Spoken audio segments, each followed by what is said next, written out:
हाँ, modulus of the vector.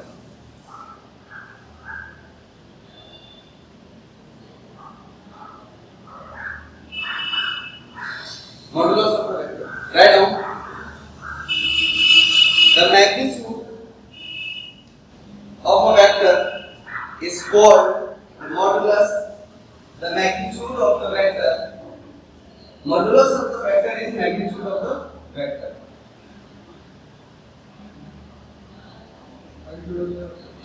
Exactly. Suppose the vector A is represented like this. Then its mod will be like this and it will be only A. Means what is the magnitude of this vector? It is A only.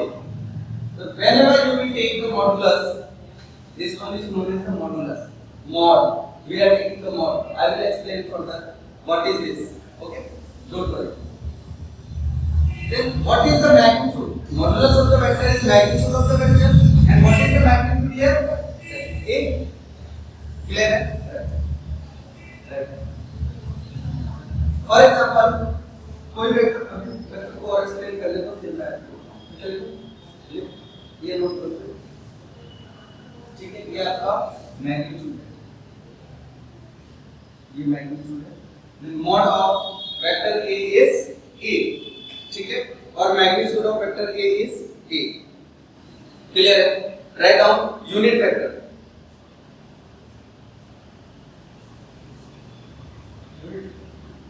A vector of unit magnitude, a vector of unit magnitude and has the same direction, a vector of unit magnitude and have the same direction as that of the given vector. एक ऐसा vector जिसका direction तो same है, जो vector given है उसके जैसा ही, यानी सेम डायरेक्शन है, बट मैग्नीट्यूड क्या है? 1। Unit means 1। तो एक ऐसा वेक्टर जिसका मैग्नीट्यूड तो 1 है, बट डायरेक्शन जो है, जो गिवन वेक्टर है उसका ही है, तो उस वेक्टर को हम क्या कहेंगे? Unit vector. Means vector having the same direction as the given vector and the magnitude as 1. ठीक है? यूनिट वेक्टर को हम रिप्रेजेंट करते हैं ऐसे। क्यों? समझो। यूनिट वेक्टर को ऐसे क्यों रिप्रेजेंट करते हैं? गिवन वेक्टर है vector A. Given vector is vector A and unit vector is this one. When you will multiply this two, you will get this again. जब हम किसी वेक्टर को यूनिट वेक्टर से मल्टीप्लाई करेंगे तो हमें क्या मिलेगा? वही वेक्टर मिलेगा, हमें सेम वेक्टर मिलेगा। अब देखो इसे समझने के लिए, किसी नंबर में मैं 1 मल्टीप्लाई करूं तो मुझे क्या मिलेगा? वही नंबर मिलेगा, सेम नंबर मिलेगा। अब वो number whether it is positive और नेगेटिव, नंबर्स के जो पॉजिटिव एंड नेगेटिव साइंस है वो क्या शो कर रहे हैं? Direction on the number line. वो भी तो नंबर लाइन को उनके डायरेक्शन शो कर रहे हैं कि नंबर लाइन पे लेफ्ट में या राइट में। और उन्हें मैं 1 से मल्टीप्लाई कर रहा हूं, इट मींस यूनिट वेक्टर है, और 1 से मल्टीप्लाई करने के बाद हमें क्या मिलेगा? वापस से ये वेक्टर मिलेगा। जो तो यूनिट वेक्टर एक सिंपल बात आगे समझना, ठीक है? अब ध्यान देना, मैं तो वेक्टर A को अगर मुझे रिप्रेजेंट करना हो in form of unit vector, अच्छे से समझना। मैंने बताया यूनिट वेक्टर क्या है? मैग्नीट्यूड तो उसका क्या होगा? 1 और डायरेक्शन सेम वेक्टर का। तो अगर इस वेक्टर का मैग्नीट्यूड A है, और इसे मैं यूनिट वेक्टर से मल्टीप्लाई करूं तो वापस से मुझे ये वेक्टर तो मिलेगा। मैग्नीट्यूड ये हो गया और डायरेक्शन ये हो गया। भाई एक ऐसा वेक्टर जिसका मैग्नीट्यूड तो 1 है और उसका डायरेक्शन है कुछ, तो इट मींस कि उसके पास केवल डायरेक्शन ही, मैग्नीट्यूड तो कुछ है ही नहीं ना। मेरी बात है समझ में? अगर हम 1 यहाँ पे जैसे मल्टीप्लिकेटिव इनवर्स हमारा क्या होता है? मल्टीप्लिकेटिव आइडेंटिटी 1 होती है, तो ये तो मल्टीप्लिकेटिव आइडेंटिटी हो गई है। अब इसे मैं अगर वेक्टर में मल्टीप्लाई करूं तो क्या इसके मैग्नीट्यूड को ये चेंज करेगा? ये आपका मैग्नीट्यूड है, ये एक स्केलर क्वांटिटी, अच्छे से समझो। हम एक वेक्टर बना रहे हैं, अब समझो अच्छे से। ये एक स्केलर क्वांटिटी है और ये क्या है? एक मैग्नीट्यूड है। स्केलर क्वांटिटी इज मैग्नीट्यूड, ये एक मैग्नीट्यूड है। इसके साथ मैंने एक यूनिट वेक्टर मल्टीप्लाई किया, इसके पास कोई डायरेक्शन है? नहीं है ना। अब मैंने एक यूनिट वेक्टर मल्टीप्लाई किया, इसमें कोई डायरेक्शन नहीं है, मैंने इसके साथ एक यूनिट वेक्टर मल्टीप्लाई किया, यूनिट वेक्टर का मैग्नीट्यूड 1, तो मैंने जब इसे मल्टीप्लाई किया तो ये तो हो गया a into 1 और इसके साथ में डायरेक्शन क्या हो गया? a, दोनों का मैग्नीट्यूड मल्टीप्लाई कर दिया मैंने, तो अब मुझे जो मिलेगा वो क्या मिलेगा? a वेक्टर मिलेगा। a को 1 से मल्टीप्लाई किया तो मेरा a ही रहेगा, मैग्नीट्यूड में कोई चेंज नहीं हुआ। But this quantity was directionless, it was a scalar quantity, but after multiplying with the unit vector it is converted into a vector quantity because now it has a magnitude as well as direction also. तो unit vector का role क्या है समझ में आया? If you have to calculate unit vector, it will be a vector upon mod of a. कैसे? मैंने इसे किया तो मुझे क्या मिला? a ही तो मिला, समझना अच्छे से। अब मुझे a निकालना, ये a कैलकुलेट करना, सॉरी यूनिट वेक्टर कैलकुलेट करना, तो ये क्या होगा? यहाँ पे डिवाइड होगा x y equal to 1, y equal to 1 upon x, ठीक है? तो वैसे ही यहाँ पे a into unit vector a is a vector a, ठीक है? Now you have to suppose calculate what is the unit vector for this particular vector. तो क्या होगा? Unit vector will be equal to vector a upon the magnitude of a. Mod will give the magnitude only. If you will write it as a mod, it is representing that we are taking here the magnitude only. If any quantity is within mod, it means you are writing the magnitude of the vector only, irrespective of its direction. अब देखो समझो, ये unit vector कैसा है, इसको multiply करना है वो समझो। ये जो है हम टेकिंग RHS, मैं RHS को उठा लूंगा, ठीक है? हम शो कर रहे हैं whenever you have to show that LHS is equal to RHS, then first of all you will take the LHS, solve it, then take RHS and solve it, and then compare the results. If the results are same, अब देखो यहाँ पे इस condition में अगर मैं a vector जो है वो क्या होगा? a वेक्टर जो होगा इसका मैग्नीट्यूड क्या है? a है, और इसके साथ साथ में डायरेक्शन के लिए क्या होगा? इसका यूनिट वेक्टर होगा, इसका मैग्नीट्यूड होगा, मॉड होगा, और उसके साथ साथ में इसका यूनिट वेक्टर होगा, दोनों मल्टीप्लाई हो गए तो ये वेक्टर बना होगा। अभी जो हमने किया, हमने क्या किया? एक स्केलर क्वांटिटी को यानी कि मैग्नीट्यूड को, स्केलर क्वांटिटी अगर किसी का मैग्नीट्यूड ले लो तो फिर स्केलर क्वांटिटी होगी, जो भी क्वांटिटी आपको मिले बताइए इस बार। इस स्केलर क्वांटिटी को हमने यूनिट वेक्टर से मल्टीप्लाई किया तो मुझे वेक्टर मिला a वेक्टर, बताइए इस बार। तो इस a वेक्टर को भी तो मैं फिर से ऐसे लिख सकता हूं mod of a into unit vector a, और इसे मैं फिर नीचे क्या है मॉड a, अगर समझ में आया? Whenever you have to calculate the unit vector, you will divide the given vector with the magnitude of less mod of that vector, ठीक है? नोट करो। तो हम ये कह सकते हैं, यहाँ से कंक्लूजन ये निकला, समझ में आया? यहाँ से कंक्लूजन ये निकला कि unit vector A is the vector A upon mod of A, और mod of A multiplied by unit vector is the vector A। ठीक है,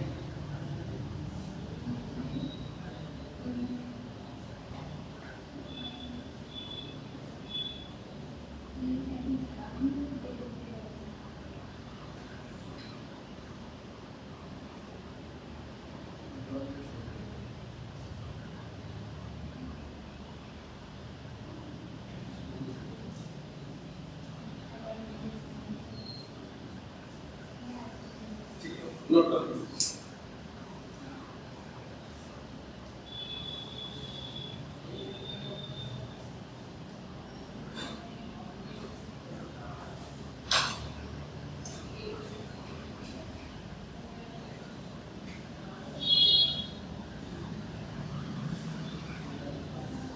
अब हम समझते हैं इतनी देर से वेक्टर ए कह रहे हो, ये वेक्टर ए है कैसे, डायरेक्शन कैसे शो करेगा, और ये हमेशा आपको लिस्ट में ही दिखा रहे हो। आपके दिमाग में ये सवाल आ रहा होगा कि डायरेक्शन तो लिस्ट में दिखा रहे हो।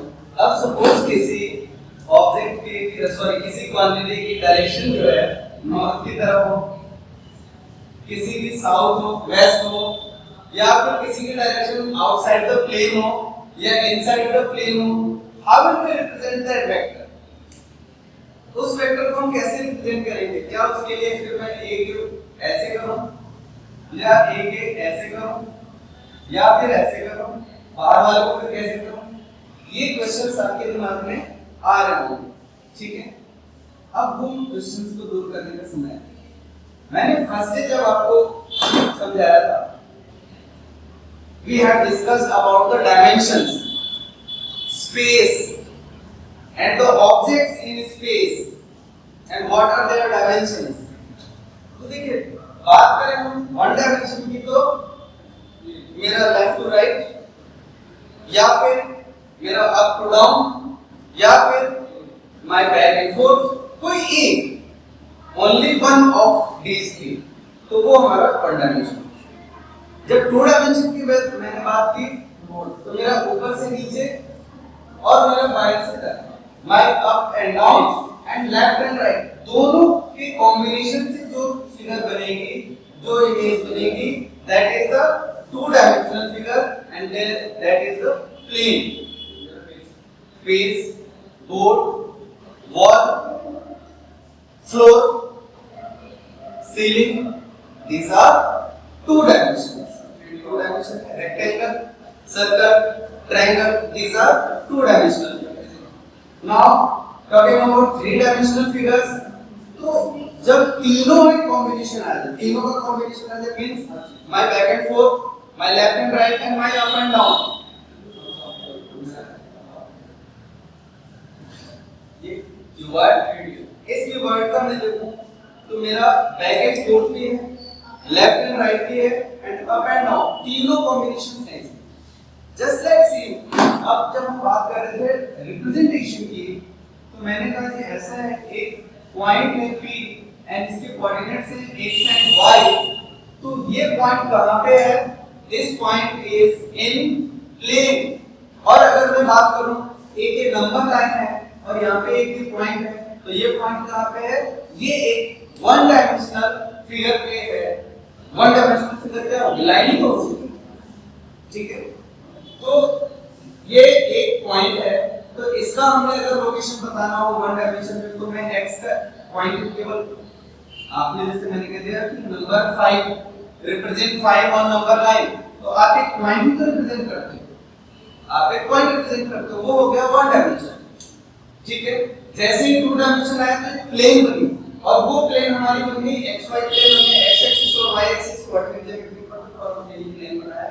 तो फिर मैंने कहा कि इस पॉइंट की जो लोकेशन है इस प्लेन में, ओरिजिन से हमने एक ओरिजिन सपोज किया, और मैंने कहा कि इस ओरिजिन से यानी उस ओरिजिन हमने उसको सपोज किया जिसकी कोऑर्डिनेट 0 0 हो, और फिर मैंने कहा कि इस ओरिजिन से आप देखिए कि x एक्सिस पे जो हमने इस पूरे प्लेन को दो एक्सिस में डिवाइड किया, एक तो ऊपर नीचे और एक बाएं दाएं, जिसकी हम बात कर रहे हैं, यानी एक x एक्सिस मान लिया, एक y एक्सिस। नेमिंग करके बात, ऊपर नीचे बाएं दाएं कहता हुआ अच्छा नहीं लग रहा था, वो पढ़े लिखों से बात नहीं हो रही थी, अनपढ़ गंवार लग रहे थे, तो हमने कहा ऐसा करके कुछ अच्छा सा नाम रखते हैं, क्या चीज हमने कहा x और y ले लो, पढ़ा लिखा सा लगेगा। अच्छा x और y पता नहीं क्या ले रही है, नंबर भी नहीं, तो x और y ले लिया। हमने कहा xy प्लेन में x एक्सिस से ओरिजिन से x एक्सिस पे इतनी दूरी पे है और ओरिजिन से y एक्सिस पे इतनी दूरी पे है, तो ये पॉइंट, ये तो दो डायमेंशन है। जब अब इसमें भी अगर इसका डायरेक्शन बनाना होता तो सिंपली हम बना लेते, 2D में है तो क्या करते हैं, या ये कर लेते या ये कर लेते या ये कर लेते या ये कर लेते, तो भी बात बन जाती। वेक्टर्स के लिए उमांश अभी बात बन जाती, इनमें से कोई सा भी नोटेशन हम ले लेते जे डायरेक्शन की बात है। बट हमें करना था हर डायमेंशन की बात करनी है, अब इसमें जो है बैक एंड फोर्थ नहीं करना। अब मैंने कहा एक पॉइंट है मेरा यहाँ पे, इसे लटका रखा है इस जस्ट पी के ऊपर ही, इस पॉइंट की लोकेशन क्या है, तो इस पॉइंट की लोकेशन हो गई आपके ओरिजिन से, जो भी हमने एक ओरिजिन बनाया फिर से 3D में ओरिजिन बनाया, सपोज करिए यहाँ पे ओरिजिन बनाया, वही पॉइंट क्या है।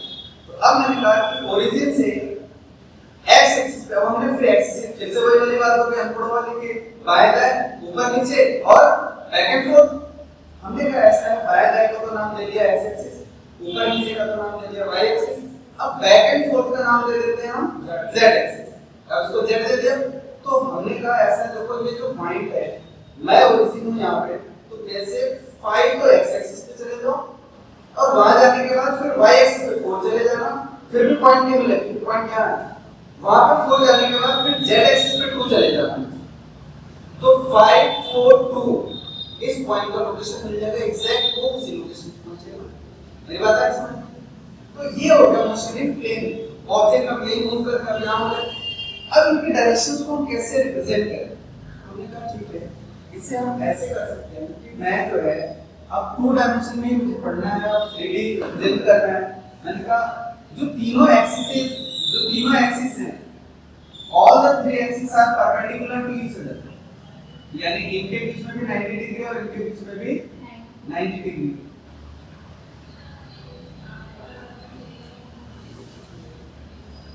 ये 90 डिग्री, ठीक है, बट आपको 90 डिग्री का, क्योंकि आप 2D से देख रहे हो, आपकी नजरें 2D देख रही हैं, आप 3D देखने की कोशिश करो और ये देखो कि ये जो लाइन है ऐसे नहीं है, ये बाहर की तरफ है, ये यूं है z एक्सिस, तो अब तीनों में क्या है, एक दूसरे के परपेंडिकुलर है, all the 3 axis are perpendicular to each other. इसलिए क्लियर है, हमने कहा ऐसा है x एक्सिस पे जो जाएगा, अब मैंने किसी पॉइंट की लोकेशन ली, मैंने कोई पॉइंट लिया, ठीक है, और उस पॉइंट की लोकेशन मैंने कहा ऐसा है, x एक्सिस पे तो वो x मीटर है, तो मैंने कहा x ले लिया, और डायरेक्शन क्या है इसका, और एक्सिस पे आगे पीछे दोनों हो सकता है। हमने इसके लिए डायरेक्शन के लिए मैंने कह दिया, डायरेक्शन के लिए यूनिट वेक्टर लगा दो, भाई डायरेक्शन पता नहीं, ये तो मैग्नीट्यूड है, x तो क्या है मैग्नीट्यूड, तो यूनिट वेक्टर चाहिए, हमने यूनिट वेक्टर लगा दिया, x एक्सिस के लिए यूनिट वेक्टर हो गया i। फिर हमने कहा चलो y एक्सिस लेते हैं, तो मैंने कहा y, और y एक्सिस का फिर हमने यूनिट वेक्टर, अच्छा a वेक्टर है तो ऐसे कर लो, ax मींस मैं a ऑन x एक्सिस, और इसका डायरेक्शन हो गया i भी बता दिया कि x एक्सिस पे जाना, और माइनस i होता तो ये बता देता कि x एक्सिस के लेफ्ट हैंड साइड में जाओ। अब पता है इसमें, अच्छा उसके बाद फिर हमने कहा कि a y ले लो और फिर इसको कर दो j, तो j is the unit vector for y axis, means j unit vector क्या करता है, तो डायरेक्शन बताता है, यूनिट वेक्टर की और कोई औकात छोड़ता है, डायरेक्शन तो है बेचारे के पास, मैग्नीट्यूड तो इतना ही है कि दूसरे के साथ मिलते ही उसके हो जाता है, उसके साथ मिलकर उसका हो जाता है, लेकिन डायरेक्शन अपना ही नहीं सकता है और उनको अपना डायरेक्शन दे देता है, तो ये डायरेक्शन मिल गई y को, a y यानी कि ठीक है, j आपका हो गया। अब बात करें हम z एक्सिस की, तो a z हो जाएगा आपका i j k कैप आपका हो गया यूनिट वेक्टर शो, ठीक है, डायरेक्शन इतनी चीजें क्लियर हो, तो ये हो गया आपका वेक्टर। अब क्लियर है, तो मैंने ए पे इस तरीके का जो एरो लगाया है ये इसका केवल ये शो कर रहा है कि ए इसका मैग्नीट्यूड है और इसके पास कुछ न कुछ डायरेक्शन है। बट जब मैं इस पर्टिकुलर एक्सप्रेशन को देखूंगा या जो उनका एक्सप्रेशन है कोऑर्डिनेट्स हैं, इसे देखने के बाद मुझे एग्जैक्ट लोकेशन पता चलेगी कि ये ए एक्चुअली में स्पेस में कहां पे लाई कर रहा है। अब तो क्लियर हो, मानो कुछ चीजें क्लियर हो रही है, इमेज क्लियर हो रही है। अब जैसे मैं इस पॉइंट की बात करूं तो ये पॉइंट जो है मैंने इस पॉइंट का वेक्टर ले लिया a, इस पॉइंट का क्या ले लिया वेक्टर a, तो ax की वैल्यू कुछ और होगी, ay की वैल्यू कुछ और होगी, az की वैल्यू कुछ और होगी। तो हमारे क्या है 5 4 2, तो ये जो पॉइंट है ये 5i अब देखो रोमांच बाद में नोट कर लेना। अब जो हमारा a वेक्टर हमारा वाला जो हमारा पॉइंट यहां पर था अभी वो x एक्सिस पे कितना गया था 5, y एक्सिस पे कितना गया था 2 या 4 चलो 4 और z एक्सिस पे 2। तो हमने क्या किया इसीलिए लिया 5y plus 4z and plus 2k। तो यहां से अब पता चल जाएगा, जैसे मैं ये लिखूंगा आप समझ जाओगे कि अच्छा एक ऐसे पॉइंट की बात होती है जो कि x एक्सिस पे तो 5, y एक्सिस पे 4 एंड z एक्सिस पे 2। समझ में आया? नोट कर लो इसे, बना के diagram.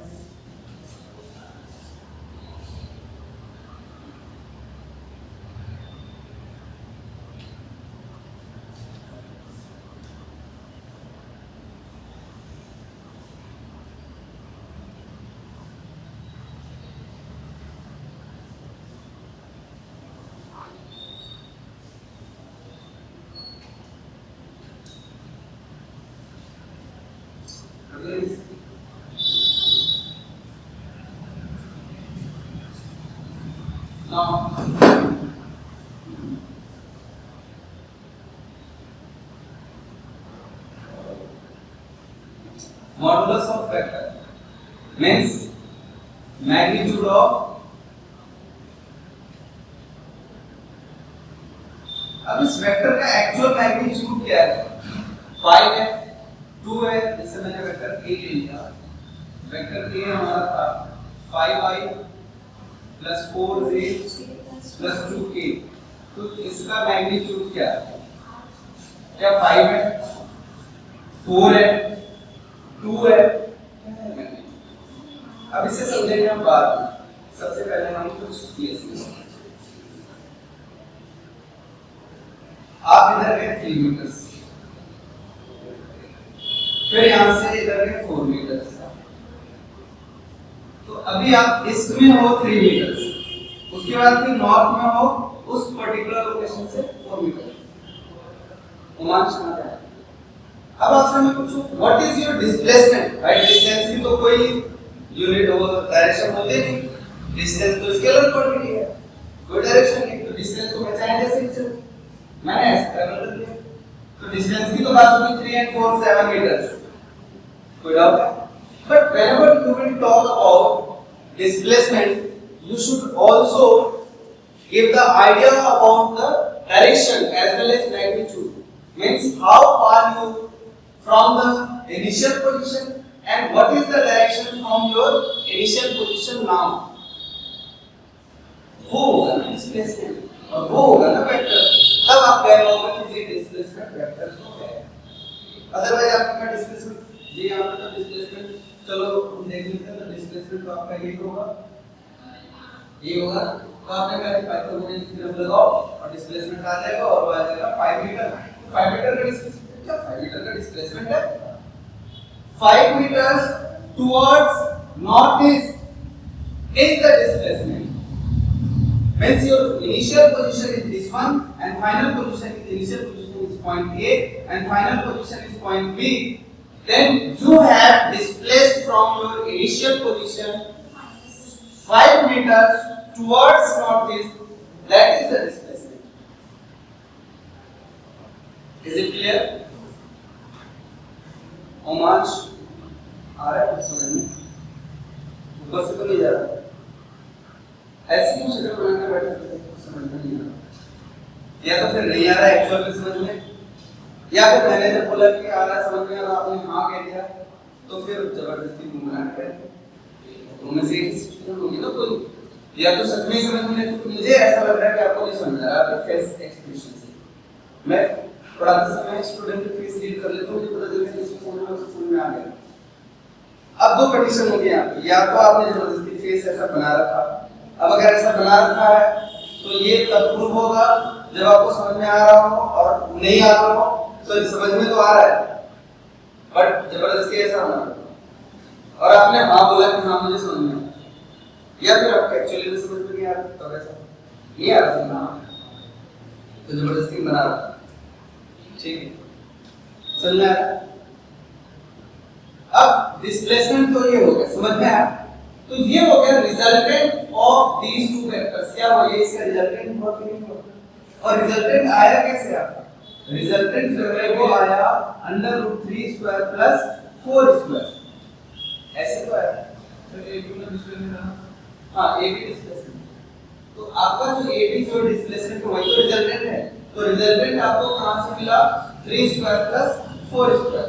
In the same way जो मॉडुलस हम कैलकुलेट करते हैं, मैग्नीट्यूड कैलकुलेट करते हैं, mod of a is equal to √ax² plus ay² plus az। ठीक है, calculate the magnitude of this vector, calculate the magnitude of this vector, calculate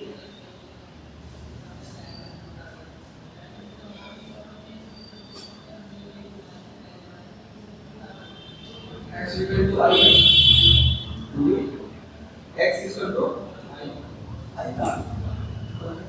I is giving I is the unit vector, and unit vector का क्या मतलब होता है? अभी मैंने क्या डिस्कस किया लोगों के साथ।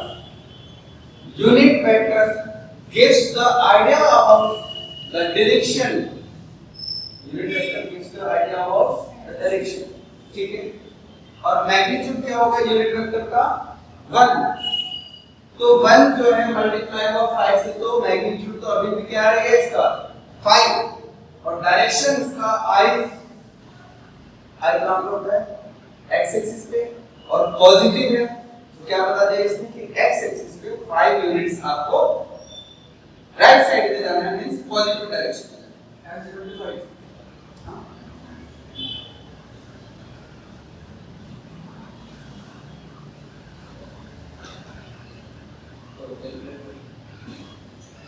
तो इसका मैं अगर mod low, mod of a here is √5 square plus 4 square plus 2 square.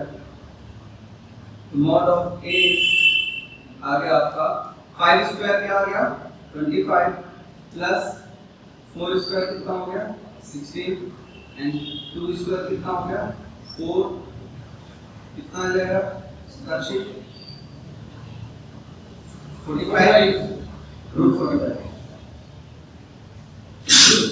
√45। ठीक है,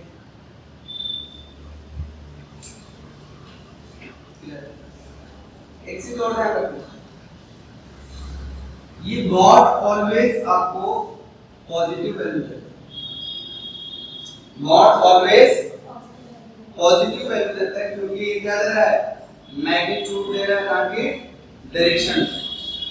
ये मैं आपसे क्यों बात कर रहा हूँ, तो पॉजिटिव क्या है? ये हम लोग डिस्कस कर रहे हैं। मैंने कहा कि मॉड ऑलवेज आपको पॉजिटिव वैल्यू ही देगा, तो यहाँ पे पॉजिटिव या नेगेटिव भी आने की पॉसिबिलिटी है क्या? है, नेगेटिव आने की पॉसिबिलिटी है। अब थोड़ी सी मैथमेटिक्स की नॉलेज आपको टेस्ट की। √4 क्या आएगा? 2। क्यों? -2 नहीं आ सकता क्या? आया कि नहीं आया? बट मॉड √4 आ गया +2 ही आएगा। अब ये -2 नहीं आता। √4 is +-2, square of -2 will be 4 and square of +2 will also be 4, means square root of 4 it can be +2 or -2। दोनों ही तो हो सकते हैं। आया बात समझ? तो √4 के वैल्यू +-2 हो सकती है, बट मॉड ऑफ √4 की वैल्यू ऑलवेज क्या होगा? कितनी बात है? और वो क्यों? क्योंकि अगर -2 है तो ये -2 भाई यहाँ पे तो मैग्नीट्यूड से मतलब डायरेक्शन से मतलब है, ये तो मैग्नीट्यूड दे रहा है ना, और मैग्नीट्यूड जब अगर माइनस आ रहा है तो फिर मैग्नीट्यूड का डायरेक्शन भी देने लग गए, और हमें तो मैग्नीट्यूड से मतलब है, तो मैग्नीट्यूड तभी आएगा जब हम मॉड लगाएंगे।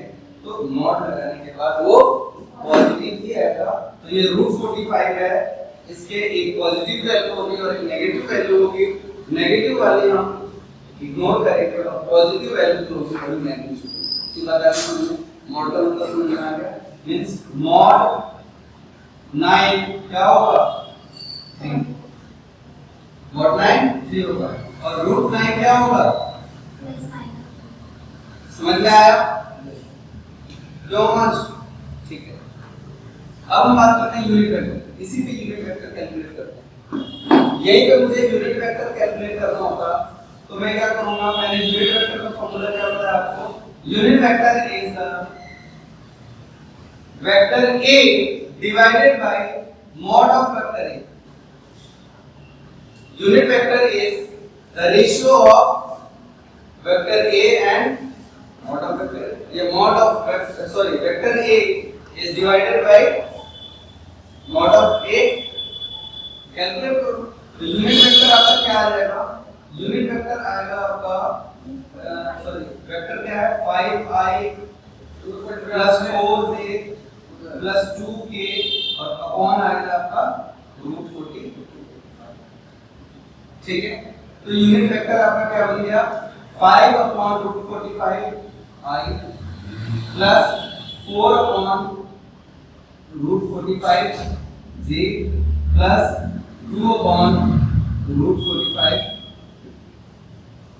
means on x axis you will go 5/√45 i means on x axis 4/√45 j and 2/√45 k. It will give the actual unit vector.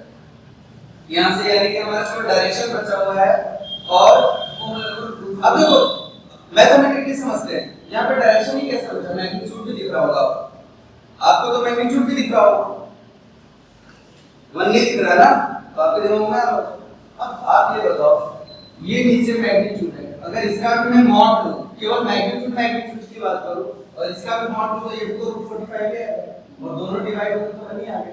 तो इनको भी अगर अगेन सॉल्व करूं मैं, तो नीचे जो डिनोमिनेटर इसके √45 है, ऊपर वाले वेक्टर्स हैं, तो इनका जो मैग्नीट्यूड होगा वो तो इसी प्रोसेस से निकलना है, तो ये भी ऊपर √45 आएंगे, और 1 हो जाएगा, तो केवल डायरेक्शन तो बचेगा।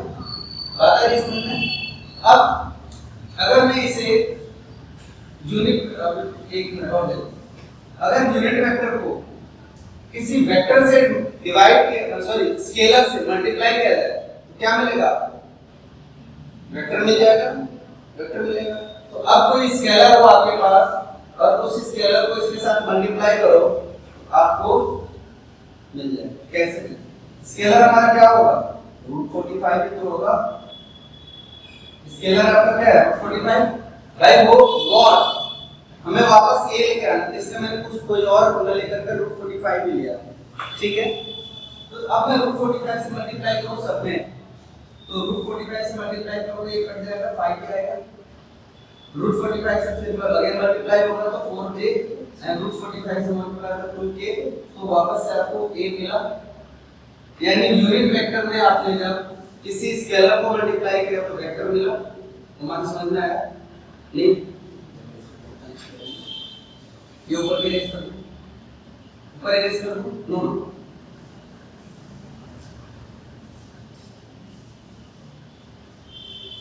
तो हमारा जो वेक्टर है वो ये है।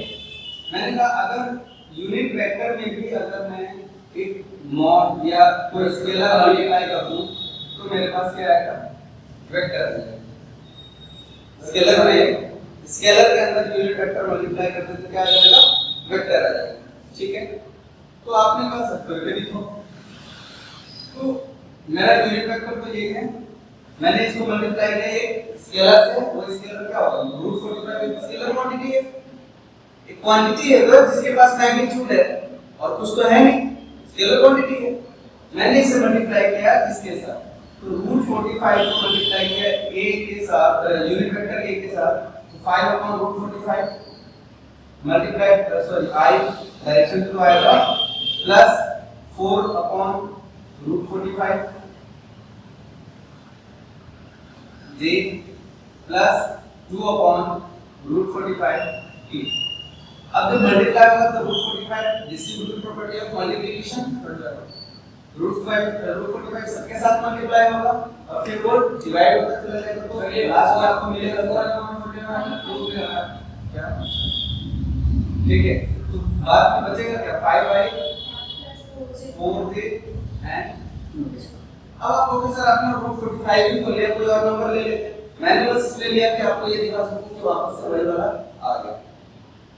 कोई और ले लोगे वेक्टर बदल जाएगा, मतलब मैग्नीट्यूड बदल जाएगा, वेक्टर वही रहेगा, डायरेक्शन तो वही रहेगा। इसी वेक्टर को मैं चाहूं यूनिट वेक्टर a को मैंने मल्टीप्लाई कर दिया, सपोज करो ले लो 5 ले लो, 5 से कर दो, तो देखो अब क्या हो जाएगा। अब ये यूनिट वेक्टर नहीं रहेगा, अब यूनिट वेक्टर नहीं रहेगा, यानी अब इसका मॉड लोगे तो 1 नहीं आएगा। यूनिट वेक्टर का मॉड लोगे तो क्या आएगा, यूनिट वेक्टर का मॉड लोगे तो क्या आएगा, 5 कहां से आएगा, यूनिट वेक्टर यहां पे बात नहीं, मैं यूनिट वेक्टर की बात कर रहा हूं। किसी भी यूनिट वेक्टर का मॉड लोगे तो क्या आएगा, 1 आएगा। यूनिट वेक्टर कहां से आएगा, वेक्टर कहां से आएगा, मॉड लोगे तो मैग्नीट्यूड आएगा 1 आएगा, मैग्नीट्यूड तो 1 होता है यूनिट वेक्टर का, तो इसका भी आप मॉड लोगे तो 1 ही आएगा। बट अब जो हम यूनिट वेक्टर के साथ 5 मल्टीप्लाई कर रहे हैं, अब जो वेक्टर मुझे मिलने वाला है उसका मैं मॉड लूंगा तो वो 1 नहीं आएगा, यानी कुछ और आएगा मॉड, तो यानी कुछ दूसरा वेक्टर बना जिसका डायरेक्शन तो यूनिट वेक्टर वाला ही रहा बट मैग्नीट्यूड चेंज। पता है समझे, 5 से मल्टीप्लाई करोगे तो ये बनेगा 5/√45 I। अच्छा ये तो यूनिट वेक्टर ही था, ये 25 हो जाएगा, 5 और ये कर ले, ये कर लो, लिखने से बचना चाह रहे, ठीक है। 5 into 5 25/√5 √45 I plus 20/√45 j plus 10/√45 k। It is a different vector. It is not a vector A. ये वेक्टर A नहीं है, ये कोई और वेक्टर है, ठीक है। बट डायरेक्शन इसका क्या है, इसका डायरेक्शन वेक्टर A वाला ही डायरेक्शन है, बिकॉज़ यूनिट वेक्टर का डायरेक्शन कौन सा डायरेक्शन था, वेक्टर A का ही डायरेक्शन था। वेक्टर A को डायरेक्शन किसने दिया, इसी यूनिट वेक्टर ने दिया, और इसी यूनिट वेक्टर को अगेन मैं जब 5 से मल्टीप्लाई कर रहा हूं तो मुझे ये वेक्टर मिला, इसका भी तो डायरेक्शन वही रहेगा। पता है इसमें मींस इस वाले यूनिट वेक्टर को जब मैंने √45 से मल्टीप्लाई किया तो मुझे ये वाला वेक्टर मिला, तो ये वेक्टर मिल गया, मैग्नीट्यूड बदल गया क्योंकि √45 का अकॉर्डिंग हो गया तो मैग्नीट्यूड, और डायरेक्शन इसका जो था वही रह गया। और इसी को मैंने जब 5 से मल्टीप्लाई किया तो मैग्नीट्यूड अगेन बदल गया, 5 के अकॉर्डिंग हो गया, बट डायरेक्शन सेम। कुछ वेक्टर आइडिया, कुछ मोटा मोटा आइडिया लग गया, कुछ